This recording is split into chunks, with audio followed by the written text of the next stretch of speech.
Gia, her, Virginia, wants to ask about transitioning as far as a personal journey. So, Gia, what do you want to chat to us about? Hi, can you hear me okay? Yeah. Yes. Okay.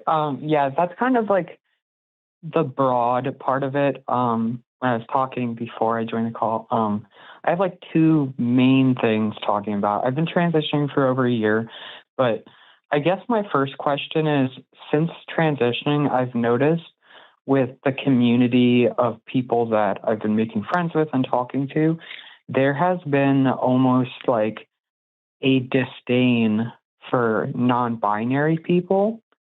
And I've been trying to be a better ally and support people and trying to reason with them and understand, well, what are your opinions? And a lot of like their opinions are, well, they're not trans people and like they're like taking our space. And it kind of sounds like this like weird battle for no reason between like each other and like the LGBTQ plus like community, but I don't know what to say to them because it's very hard for me to explain what non-binary is.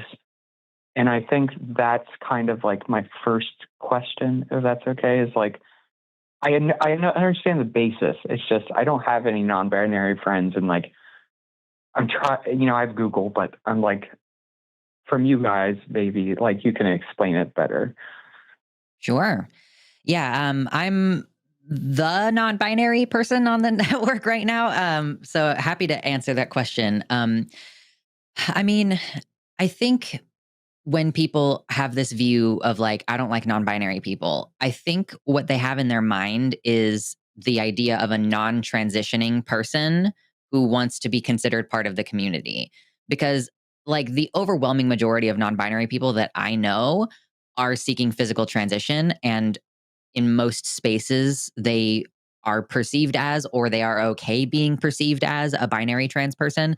And like I can't even tell you how many trans women, once you get to know them a little bit better, who say, actually, I'm non-binary, but that is an unpopular thing to say, so I just, it's close enough, it's good enough for people to say I'm a trans woman, so I just kind of run with that. Like non-binary people, we have the same problem of like, we do not like the gender we were assigned at birth. So we share that in common with any other trans person. And it's just that like, it's not a clear, oh, for sure I'm the opposite thing. Like I had a period of time where I was like, oh, I guess I'm a trans man. I'm going to go ahead and do that.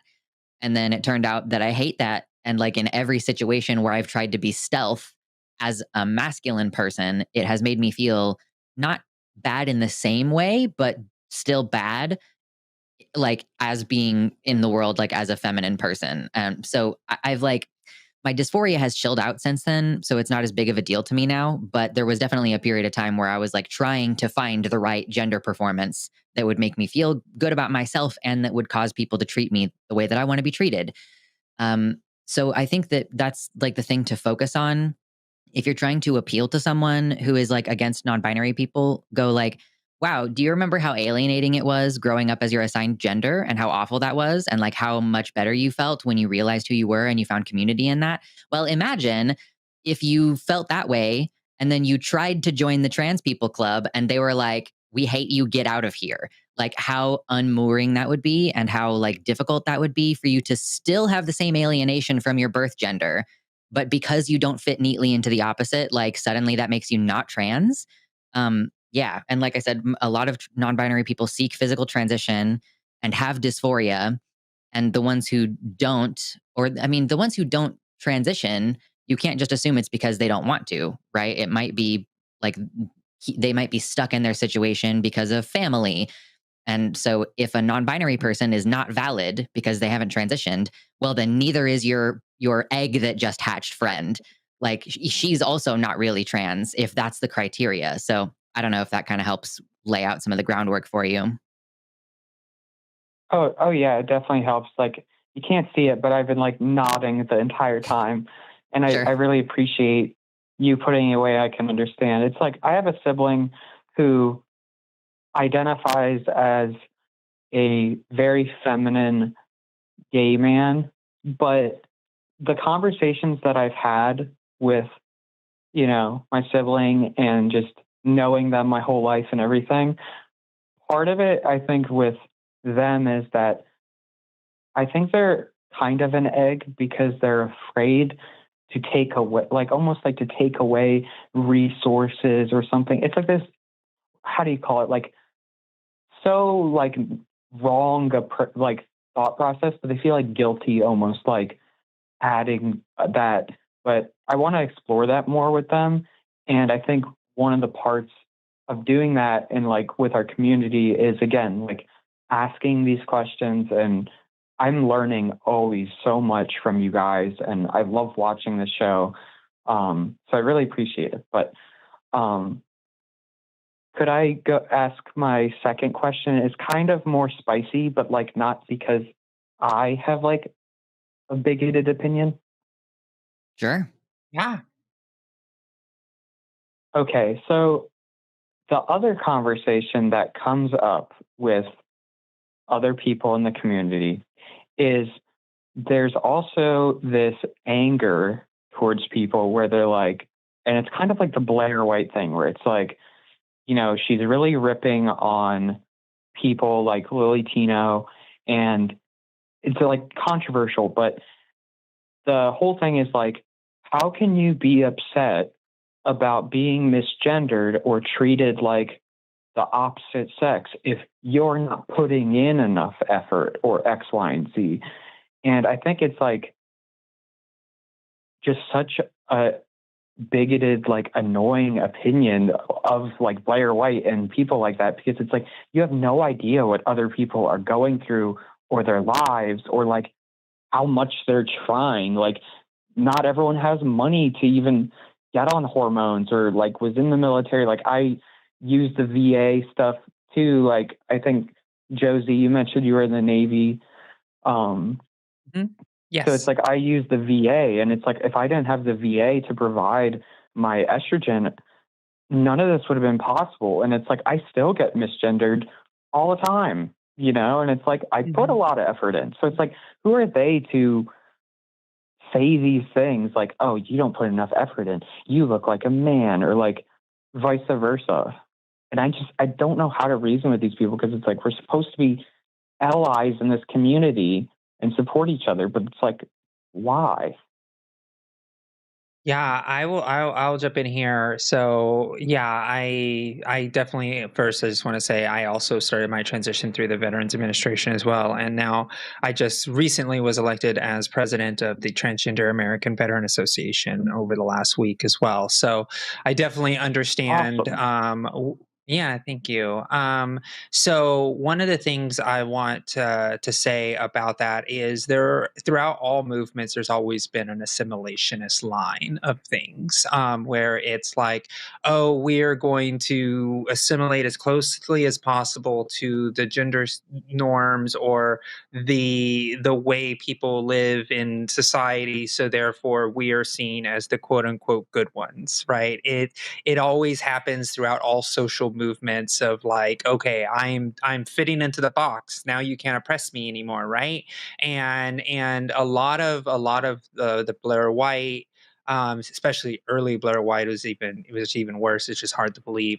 um her whole channel started in making fun of gender nonconforming folks or people that were more visibly trans or visibly queer in any specific way, to point and laugh and say, see, I'm better than them, I'm the good trans. And so what they do is they paint an enemy, so therefore they can then join the mob of poking fun at the people who don't fit into the stereotypical box of what people are supposed to look like. We also have to remember that this has happened to people who are cis women who aren't feminine, right? We know through the way butch women have been treated throughout history. We also know the same with feminine men and gay men being treated this way in history as well, where they would point and say, "You're not manly enough, and you're not feminine enough," and then would be abused and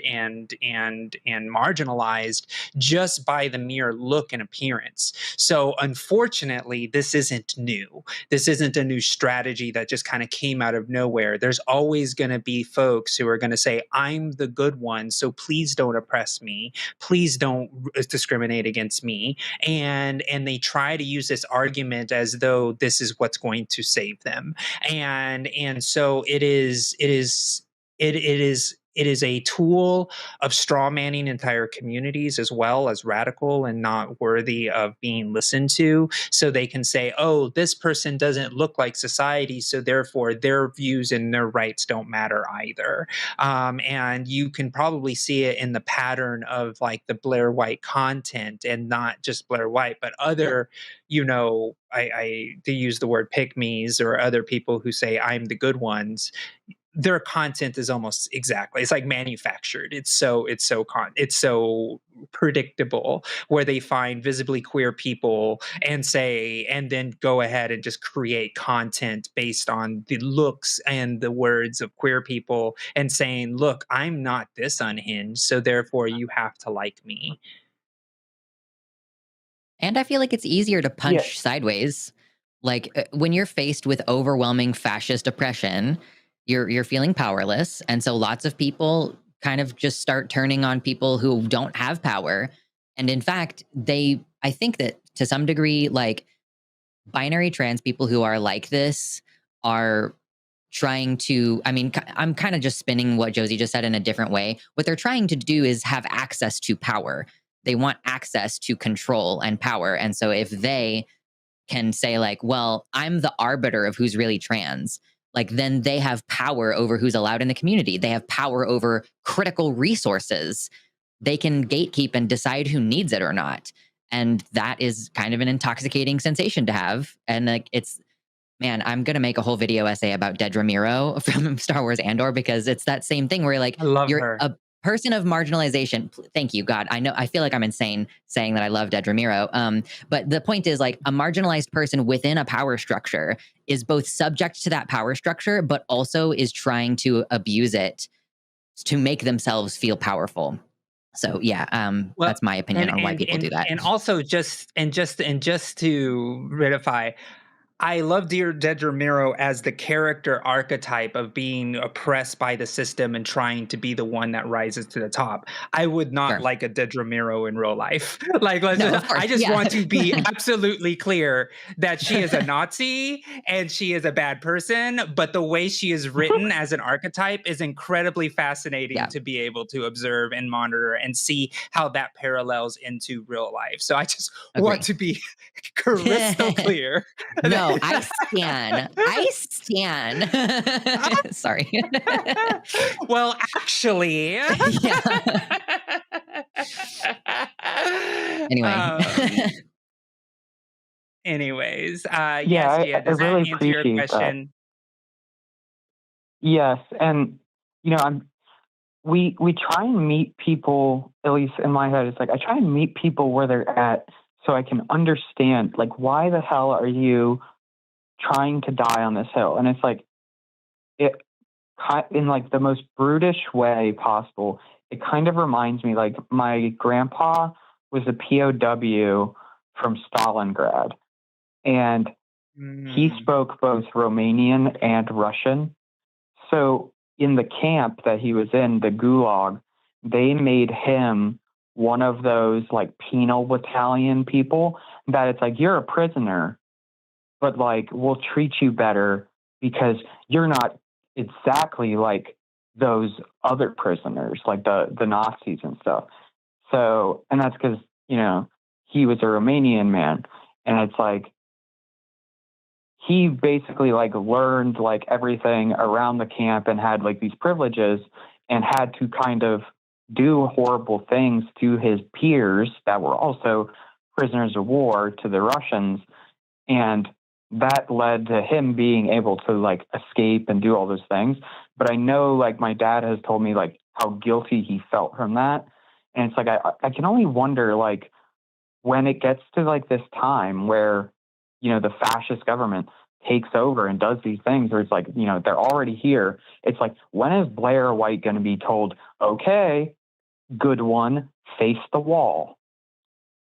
You know, we have instances in history where this always happens, right? And usually what ends up happening is a lot of people just try to disappear and try to assimilate and change everything about themselves and just pretend that they are cis, or to pretend like it even happened in the black community where people would be considered passable in just looking white enough to be able to not be black. And so that's why they created like one drop rules and things like that, where it's like, oh, you're black enough, like you have a family member, we found your history, and you know, Mm-hmm. that's essentially where it is. And it just becomes this, it gets like you have to be more pure and more pure and more pure until there's nobody left, and except for the one group that says they're the ones. And so it's always been a fool's errand, and it's always been something that has happened. And I think Lux was right on the money when it comes to being able to have power,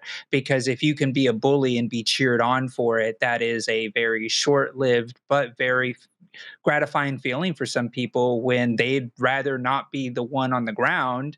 It's like, I will punch them in the face and throw them to the ground if you want me to, so I'm not punched in the face and thrown to the ground. And it's a survival mechanism that certain people do, and it's very horrifying to know that people are complicit to this type of fight. Like, you know, even when you go back to Nazi Germany, you have, you know, members of the Jewish community that were collaborating with the Nazis, hoping that they were the good Jewish people.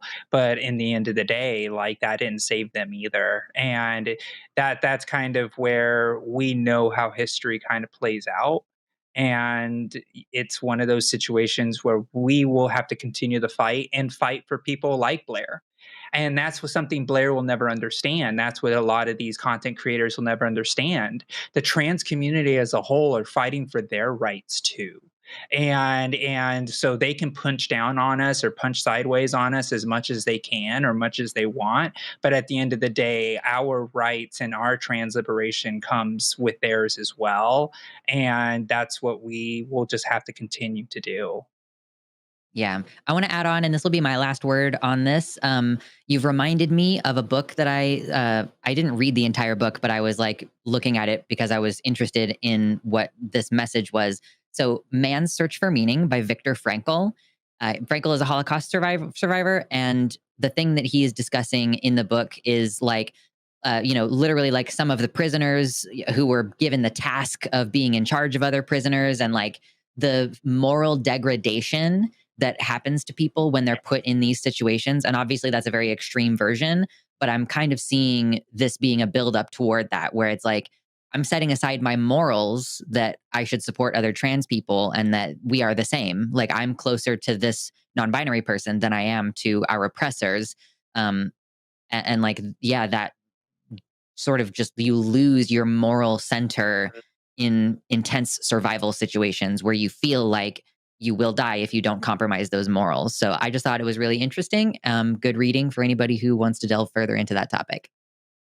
A very, very, very powerful read. And it allows you to understand, even in the darkest times, you can always find your hope and happiness in your own mind, and they can't take that away from you. And because at the end of the day, their power lies in us feeling that it's over. And if we can never give them that, we win. And so definitely, definitely check out Viktor Franko's Man's Search for Meaning. Very, very, very powerful read. Well, thank you, Gia. Yeah, thank you guys so Great. much. I love you Yeah. guys. I hope you have a wonderful day. And uh, I made sure I was going to say this. Shout out Arden. I love you, Arden. I know you're going to listen to this one day if you're not producing it or something, but I love all you guys. Keep doing everything.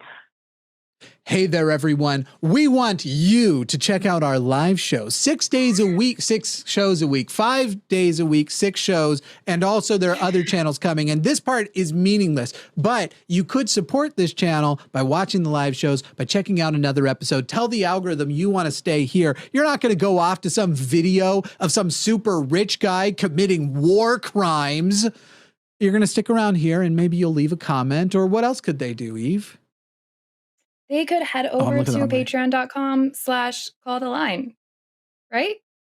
Am I looking? That's another thing. And they could right and they could subscribe. No, you got it right. I got it wrong the first time. And they could also comment. Yeah.